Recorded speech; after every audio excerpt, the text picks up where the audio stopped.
악인의 형통함을 부러워하지 말며 그와 함께 있으려고 하지도 말지어다. 그들의 마음은 강포를 품고 그들의 입술은 재앙을 말함이니라. 너는 행악자들로 말미암아 분을 품지 말며 악인의 형통함을 부러워하지 말라. 대저 행악자는 장래가 없겠고 악인의 등불은 꺼지리라. 너는 까닭 없이 내 이웃을 쳐서 증인이 되지 말며 내 입술로 속이지 말지니라. 너는 그가 내게 행함같이 나도 그에게 행하여 그가 행한 대로 그 사람에게 갚겠다 말하지 말지니라. 여러분과 함께 계속해서 죄 짓지 않고 화내기 시리즈로 말씀을 전하고 있습니다. 이제 오늘은 그동안 해왔던 설교 가운데 어쩌면 좀 가장 힘든, 그만큼 복잡하고 또 복합적이고 미묘하고 너무 감지하기 힘들고 그리고 알아차려도 인정하기 힘든 이 자기 분노, 자기를 향한 이 분노를 다루고자 합니다. 이를 위해서 우리에게 또 다시 한번 복습해야 되죠. 우리가 첫 번째 배운 것은 분노 자체는 하나님으로부터 시작된 것이기 때문에 분노 자체는 나쁜 게 아니다. 하나님이 우리를 너무 사랑하시기 때문에 우리가 죄로 인해 고통당하는 모습을 보시면 하나님은 견딜 수가 없습니다. 진정한 분노는 잘못된 것을 바로 잡고자 하는 사랑의 마음에서 비롯된 것이다. 그 다음에 우리가 배운 것은 분노의 폭발력입니다. 화가 났을 때, 화를 터뜨릴 때, 혹은 그 화를 참고 누를 때 우리는 더 무서운 분노의 파괴력을 경험하게 됩니다. 화날 때마다 화를 내면 더 화낼 일들이 많이 생기고, 화가 날 때마다 부정하고 숨기고 감추면 우리는 결국 더 큰 폭발적인 분노로 이어지게 된다는 것이죠. 자, 세 번째는 우리의 가장 큰 문제는 우리의 분노가 많은 경우 왜곡됐다는 거예요. 왜곡되는 이유가 무엇일까요? 우리의 사랑이 왜곡됐기 때문이에요. 하나님보다 하나님이 주신 좋은 것들을 우리가 더 사랑하고 거기에서 궁극적인 가치와 만족을 얻으려고 하기 때문에 우리는 결국 왜곡된 분노를 경험하게 됩니다. 왜곡된 분노의 핵심은 어디에 있냐?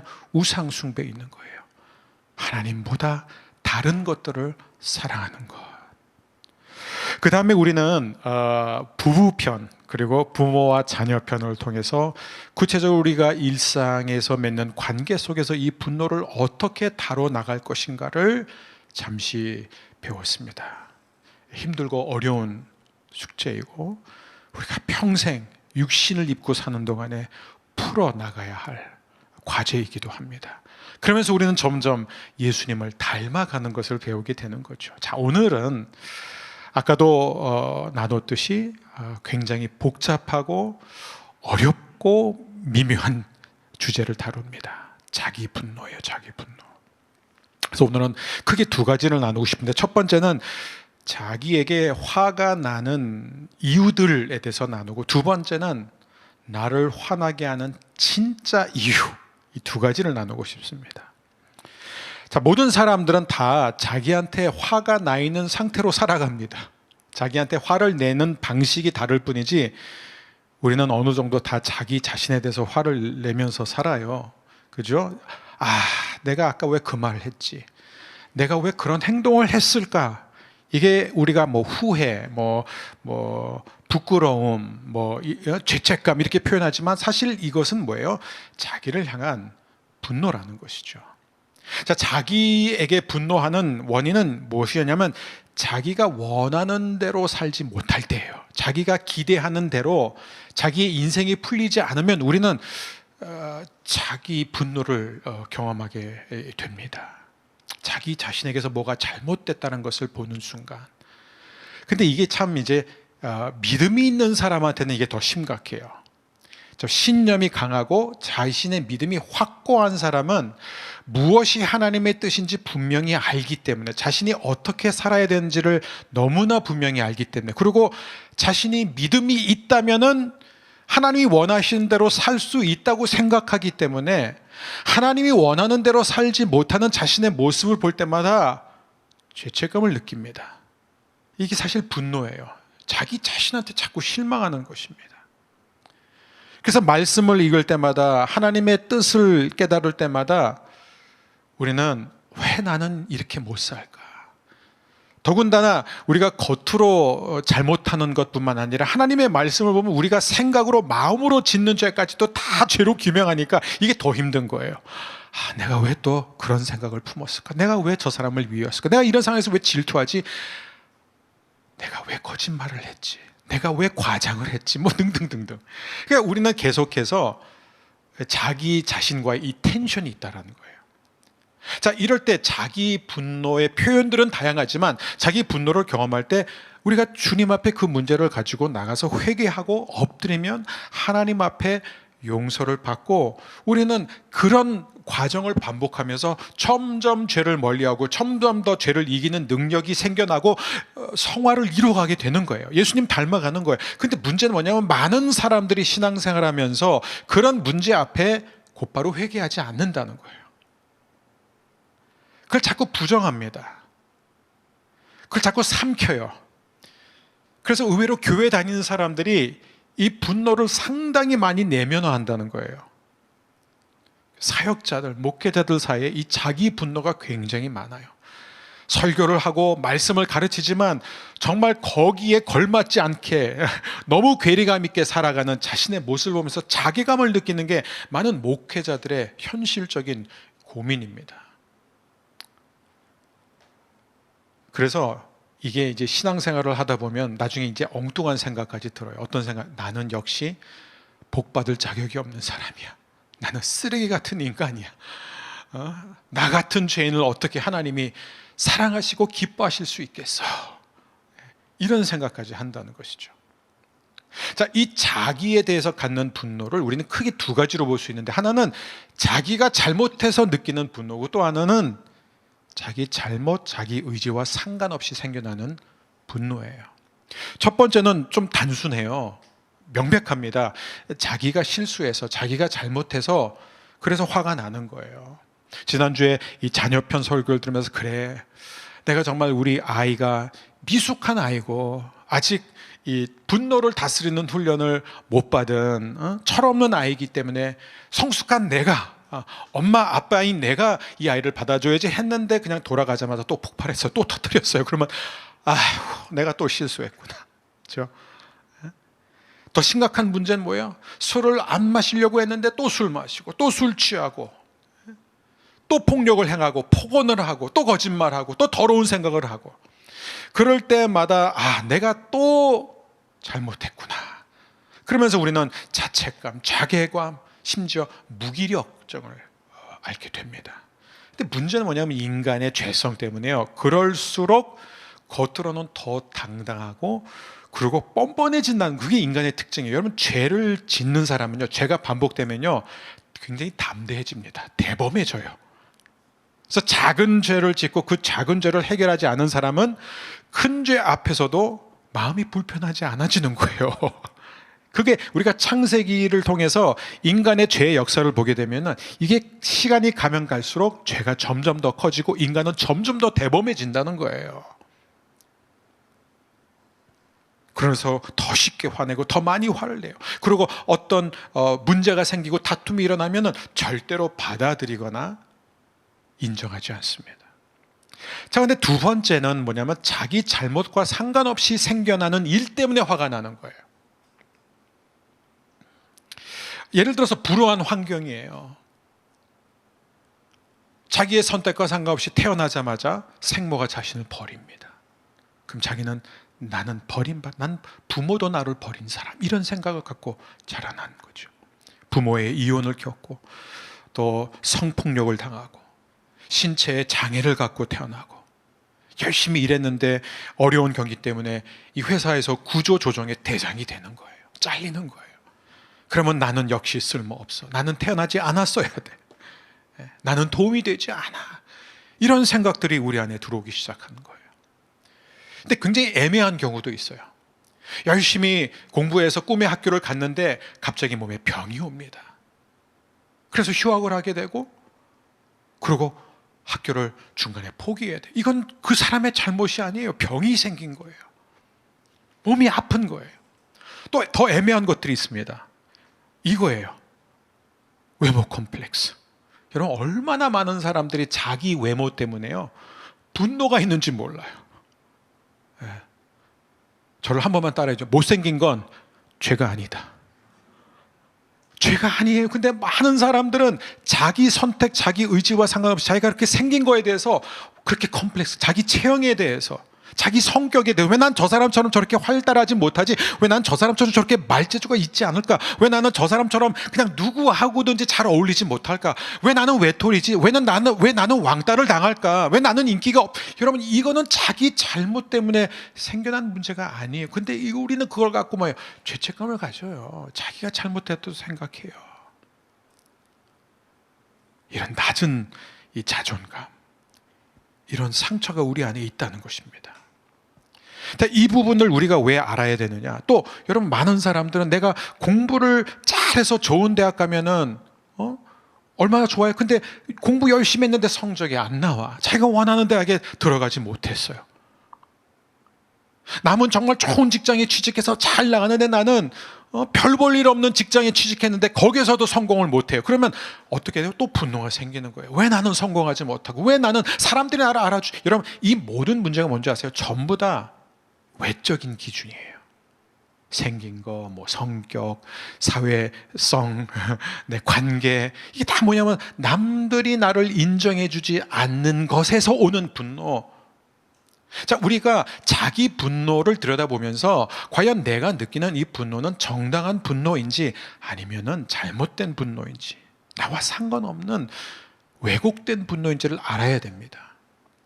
정당한 분노라면은 내가 잘못하고 내가 실수하고 내가 죄를 지었기 때문에 느끼는 분노라면 그것은 하나님의 뜻을 따르는 회개를 이루면 되는 거예요. 분노의 목적이 이루어지면 되는 것입니다. 그 분노를 통하여 하나님과의 관계를 회복하고 하나님의 긍휼을 받음으로써 내가 더 나은 사람이 되면 되는데, 문제는 왜곡된 분노예요. 이것은 쉽게 해결되지 않는다는 것이죠. 여러분, 그럼 내가 예쁘게 태어나고 지금보다 더 좋은 체격, 지금보다 더 키도 크고 지금보다 말을 더 잘하고 그래서 사람들 사이에서 인기가 많고 지금보다 공부를 더 잘했고 그래서 좋은 직장에 가서 사람들이 나를 인정하면, 그러면 그 사람은 성공하고 행복한 인생이 되나요? 아니라는 거예요. 이 기준 자체가 거짓이에요. 기준 자체가 잘못됐기 때문에 허상을 쫓는 것이죠. 그렇기 때문에 우리는 우리 자신 안에 있는 이 자기 분노의 정체성을 정확히 들여다볼 수 있어야 됩니다. 자, 그렇다면 이제 두 번째, 나를 진짜 화나게 하는 것이 무엇이냐 이거예요. 이런 다양한 원인들을 우리가 지금 살펴봤잖아요. 근데 진짜 우리 내면 안에 깊이 콕콕 숨겨져 있는, 뿌리 내려 있는, 어쩌면 나도 잘 알지 못하는, 그리고 인정하고 싶지 않은 분노가 무엇이냐. 이 분노는 굉장히 어려워요. 그래서 오늘 설교가 어렵다는 게 뭐냐면, 받아들이는 것도 어렵지만 받아들여도 이게 참 하나님 앞에 갖고 나가기까지가 시간이 걸린다는 거예요. 왜냐하면 우리의 영혼 깊이 뿌리 내린 문제이기 때문에, 내가 탈탈 털리는 그런 기분이 들 것이기 때문에 그래요.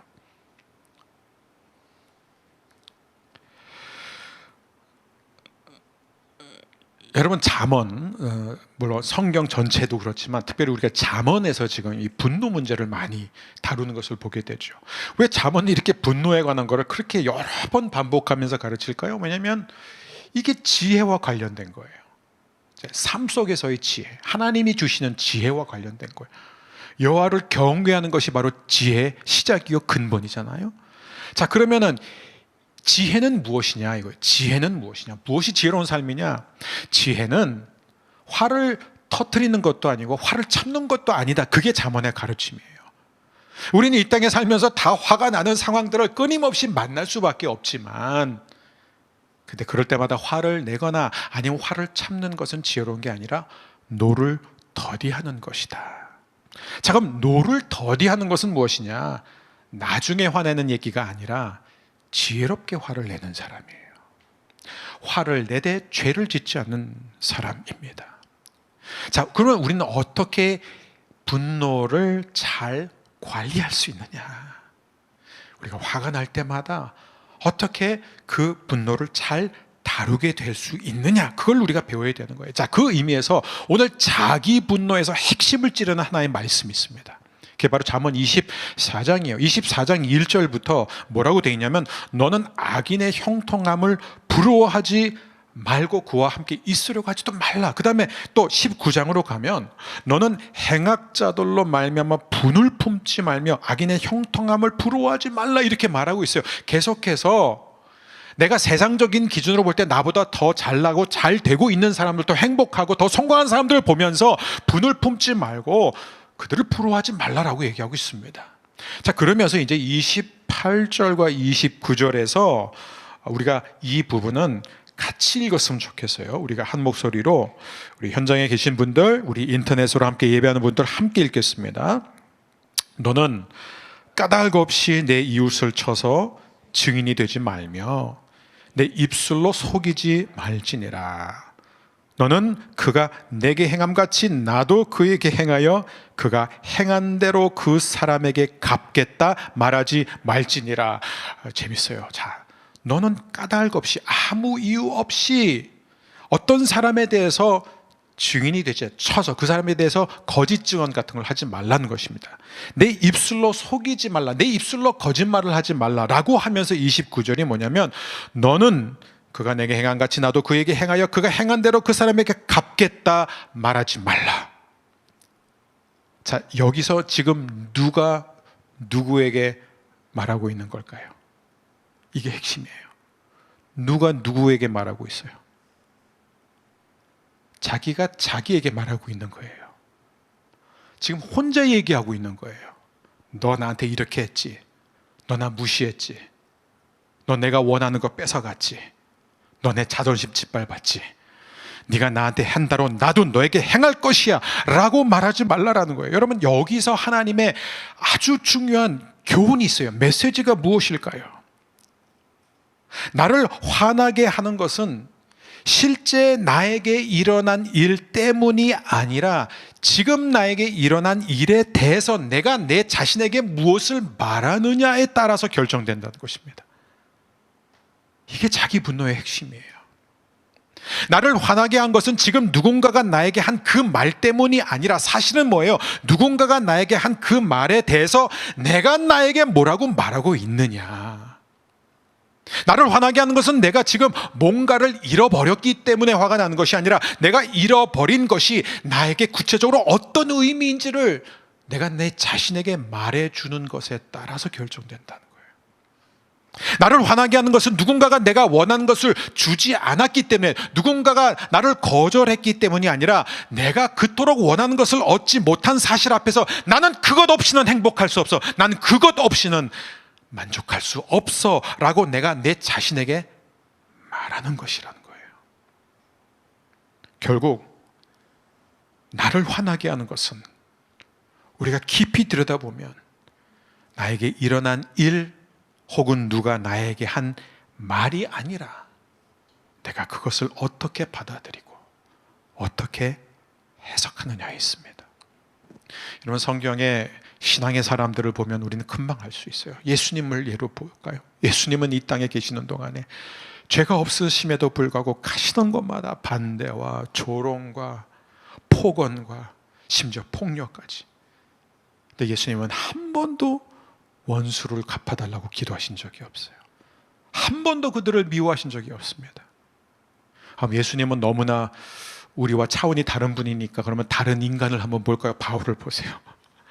바울은 매 맞고 파선당하고 고문당하고 돌로 맞고 온갖 거짓 증언의 대상이 돼서 막 감옥에 들어가고 할 때, 여러분, 바울이 한 번이라도 하나님 이 상황에서 나를 건져주세요, 내 억울함을 좀 살펴주세요, 통촉하소서 이런 기도 한 적이 없어요. 그의 기도는 하나예요. 하나님, 이 일을 통하여 하나님의 나라가 이루어지게 하여 주옵소서. 하나님의 뜻이 이루어지게 하여 주옵소서. 여러분, 여기에 차이점이 있어요. 분명히 화가 날 수밖에 없는 일을 당한 거 맞아요. 근데 그걸 어떻게 해석하느냐예요. 그 중심에 누가 있느냐 이거예요. 예수님의 중심, 바울의 중심, 베드로의 중심에는, 제자들의 중심에는 누가 있었어요? 하나님이에요. 하나님의 나라가 있었다는 것입니다. 여러분, 우리가 지금 당장 거기까지 가지 못한다고 해도 적어도 우리 자신에게 화가 날 때 이 질문을 던질 수 있어야 돼요.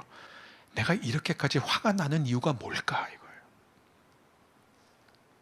지금 나에게 그렇게 소중하고 중요한 게 무엇인가? 이거예요. 내가 놓쳐서는, 얻지 않고는 절대로 살 수 없는 그것이, 내가 포기할 수 없는 그것이 무엇인가? 이거예요. 내가 그것을 얻기까지는, 그것을 가로막는, 그것이 내 품으로 들어오는데 가로막는 모든 사람들을 가차없이 비난하고 사정없이 욕하게 만드는 그것이 무엇이냐? 그것을 찾는 것이에요. 그게 바로 신앙인이 하나님 앞에 가져야 할 자세입니다. 왜냐하면 우리가 솔직하게 그 질문을 주님 앞에 던지면서 말씀 앞으로 나가게 되면 우리가 발견하게 되는 것은 상당히 무한하고 당황스러운 사실이에요. 그 중심에는 하나님이 아니라 내 자아, 내 못난 자아, 내 자존심, 내 자존감이 자리 잡고 있기 때문입니다.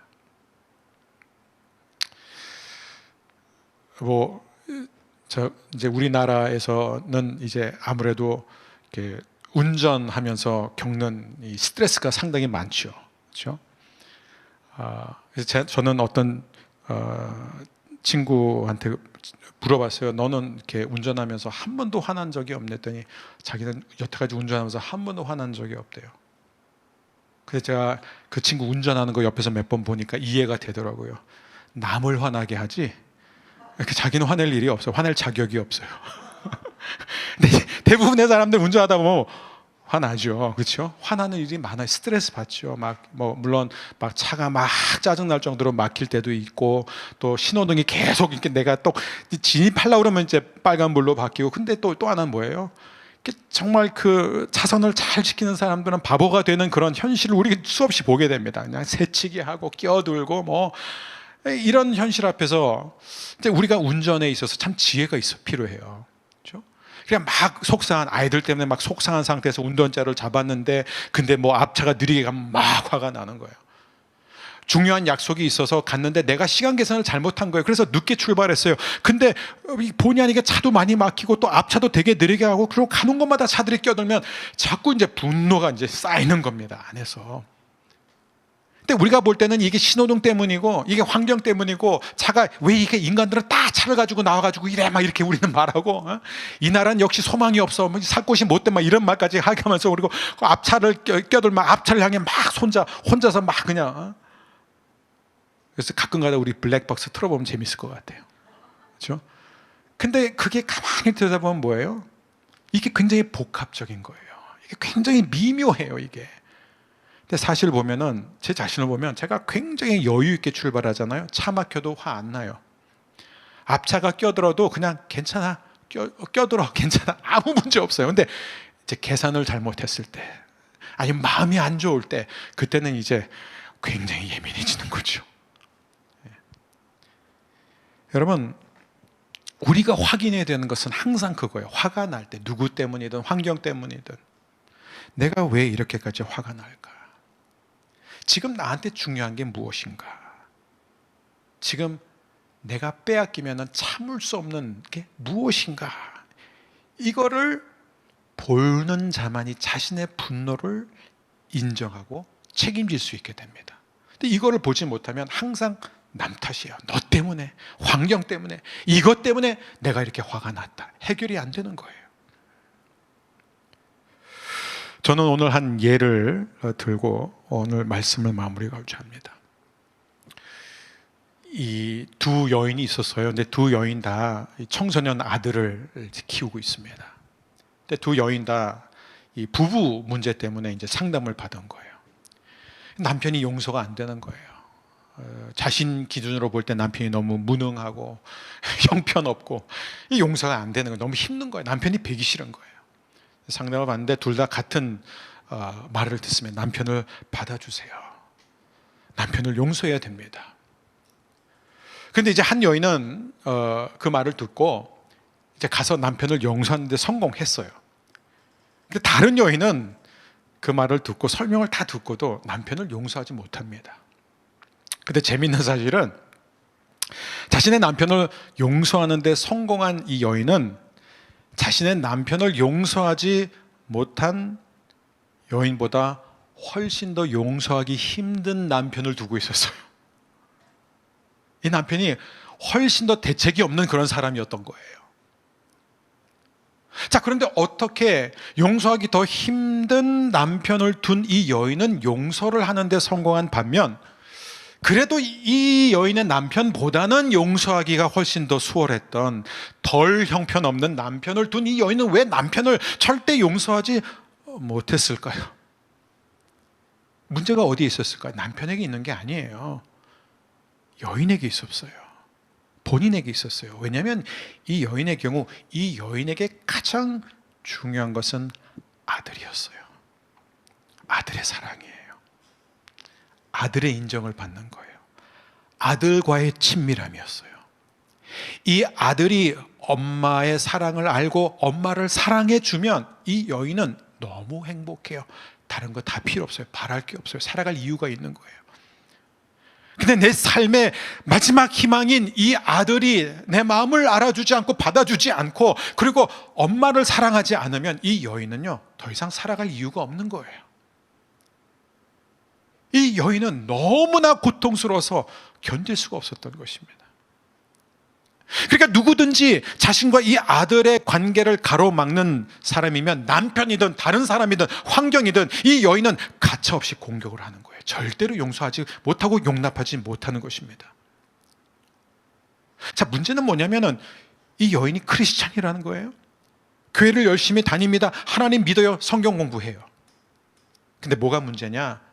이 여인에게 있어서 이 하나님의 사랑은 그냥 추상적인 개념일 뿐이에요. 이 여인에게 있어서 리얼한 거가 뭐냐? 이 여인에게서 실제가 무엇이냐? 아들의 사랑이에요. 아들의 사랑. 아들과의 관계예요. 아들이 얼마나 자신을 인정해주고 사랑하느냐가 중요하지 하나님의 사랑, 하나님의 나를 얼마나 그거는 이 여인에게는 의미가 없었던 거예요. 여러분, 이런 경우에 제가 한 예를 들었지만 이런 경우에 이 여인은 어떻게 이 분노의 문제를 해결할 수 있을까요? 어떻게 자기 분노에서 벗어날 수 있을까요? 방법은 하나밖에 없어요. 하나님의 사랑이 최소한 아들의 사랑만큼 중요해져야만 합니다. 하나님의 사랑이 아들의 사랑보다 더 실제로 다가올 때 비로소 이 여인은 자기 분노, 남편을 향한 분노에서 해방이 되는 거예요. 그런데 여러분, 많은 사람들은 이것을 보지 못합니다. 그리고 이런 거를 지적하면 견딜 수 없어요. 펄펄 뛰죠. 무슨 말 하냐고. 오늘 말씀 요약할까요? 자, 우리는 다 많은 이유들 때문에 분노하는데 사실 우리의 분노의 대부분은 우리가 들여다보면 다 자기를 향한 분노예요. 그래서 엉뚱한 곳에서 엉뚱한 상황에서 엉뚱한 사람에게 폭발해요. 그걸 들여다보면은 우리 안에 자책, 자괴감, 그렇죠? 이 무기력함. 그러니까 다 알면서도 반복되는 자신의 실수와 자신의 잘못을 보면서, 그렇죠? 그러니까 뭐 이런 일들, 뭐 폭언과 뭐 폭행과 술 취함과 더러운 생각과 이게 삶에 안 좋은 중독 이런 것들이 막 반복되면서 이런 사람들의 특징이 뭐예요? 점점 더 당당해지고 뻔뻔해지고 더 화내고 비슷한 상황이 되면은 막 받아들이지 않고 상대방을 공격하고 또 우리 안에 이 분노가 자리 잡는 또 하나의 이유가 우리가 받지만 낮은 자존감이에요. 상처예요. 자, 이게 왜 그러냐? 왜냐하면 태어날 때부터 불우한 환경을 겪은 거예요. 자기 의지와 잘못과 선택과 상관없이 자기에게 일어난 일들 때문에 생겨난 자기 안에 있는 이 분노들. 여러분, 원인이 무엇이든 간에 여기서 중요한 것은 무엇이냐면 우리가 이것을 똑바로 보지 못하면 해결할 수 없다는 거예요. 내 분노의 진짜 원인이 무엇인지를 알아야만 그것을 가지고 하나님 앞에 나아가서 오직 하나님만이 해결하실 수 있는, 하나님만이 치유하실 수 있는, 하나님만이 깨끗하게 회복시켜 주실 수 있는 하나님의 능력을 경험하는 것입니다. 자, 구체적으로 우리가 어떻게 우리 안에 있는 이 근원적인 복합적인 이 분노를 깨끗하게 해결할 수 있는가? 그것은 다음 주 하나님을 향한 분노 이 시리즈 마지막 설교를 통해서 우리가 함께 듣겠습니다.